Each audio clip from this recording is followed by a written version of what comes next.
All right, welcome to The Explainer.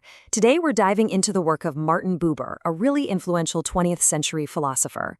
He had this one big, simple idea that's actually kind of profound. He believed we live our lives in one of two ways, and his core idea poses a challenge that feels more urgent now than ever. Ask yourself this: are you just using the world around you, or are you actually truly relating to it? So let's just chew on that for a second. Think about your days so far. You know, when you interact with people, with nature, heck, even with your phone. What's really going on in that interaction? Is it just you experiencing an object? Or is something else happening? Are you maybe encountering another being? Well, that very question is the absolute core of Martin Buber's philosophy. For him, there are two fundamental ways we can relate to everything, and he gave them these simple but powerful names: I-it and I-thou. The I-it world, that's a world of objects, things we can experience and use. But the I-thou world, that's totally different. It's all about encounter, about a real, mutual relationship. Okay, let's really get into this. What did Buber actually mean by these two ways of being?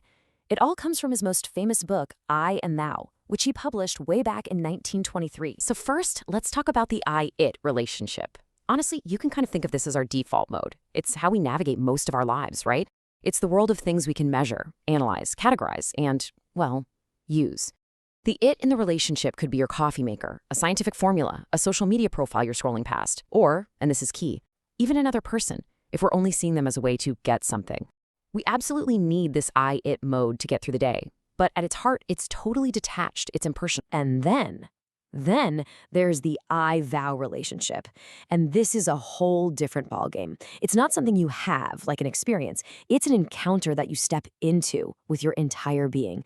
And this is where it gets really interesting, because Buber said, a thou doesn't have to be a person. Not at all. You can have this kind of deep, direct encounter with an animal, a work of art, or even a tree. It's this rare, fleeting, all-in kind of connection that you just can't quantify or, use. So, you might be wondering, where do these ideas even come from?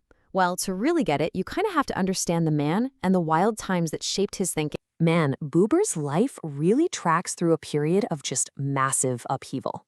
He was born in Vienna at the turn of the century, a real hotbed of culture and politics. But his early academic life got a serious reality check. You see things like the shock of World War I, getting fired from his university job by the Nazis in '33, and then having to flee to Jerusalem. Look, these aren't just dates on a timeline. These events dragged him out of the world of abstract ideas and forced him to confront the messy, painful reality of human conflict. And this quote, this was a huge turning point. It's from his close friend, Gustav Landauer. See, Buber had been sort of romanticizing World War I from a distance, and Landauer just called him out on it, calling his thinking inadequate and outrageous. I mean, can you imagine hearing that from one of your best friends? That critique was like a slap in the face. It shocked Buber right out of his ivory tower and was really the catalyst that set him on the path to his whole philosophy of direct, responsible encounter. Now, Buber wasn't just an armchair philosopher.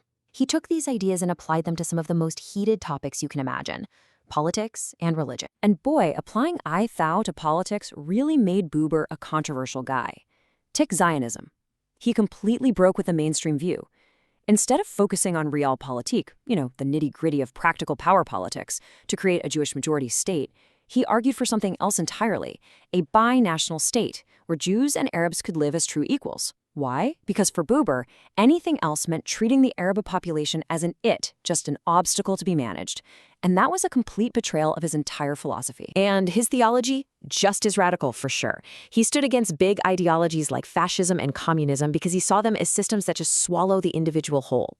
He also totally rejected the classic political idea that it's all about friend versus enemy.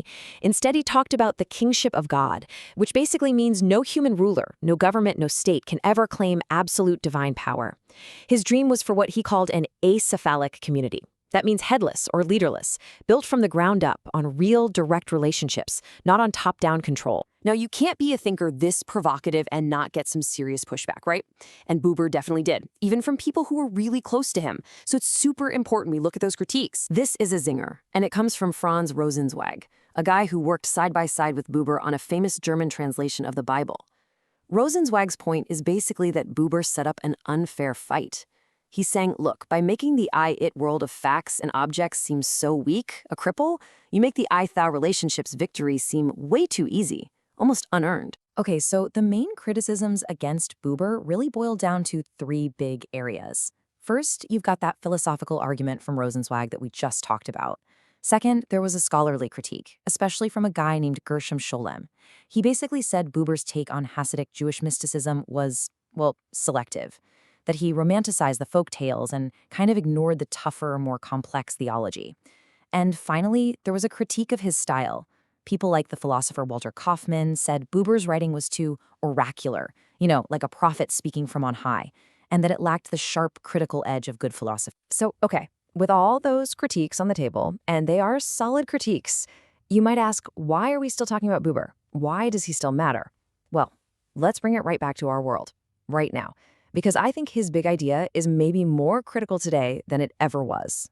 I mean, just stop and think about it. We live in a world of endless digital profiles to scroll through, of intense political division, where the other side isn't a group of people, but just a label, an it.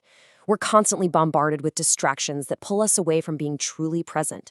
In this world, Buber's call to actually risk a genuine encounter, to try and see a thou in another person instead of just an it, yeah, that feels less like some dusty old philosophy and a lot more like a vital, urgent challenge for all of us. In the end, Buber's whole philosophy is really like a mirror. It holds it up to us and forces us to ask some pretty uncomfortable questions. Am I just treating the world and the people in it like a list of its to be used, managed, and categorized? Or am I staying open to those rare, powerful, and maybe even scary moments of real connection? So we'll just leave you with his challenge, reframed for our time. In this world that's just overflowing with its, where and how will you find your thou?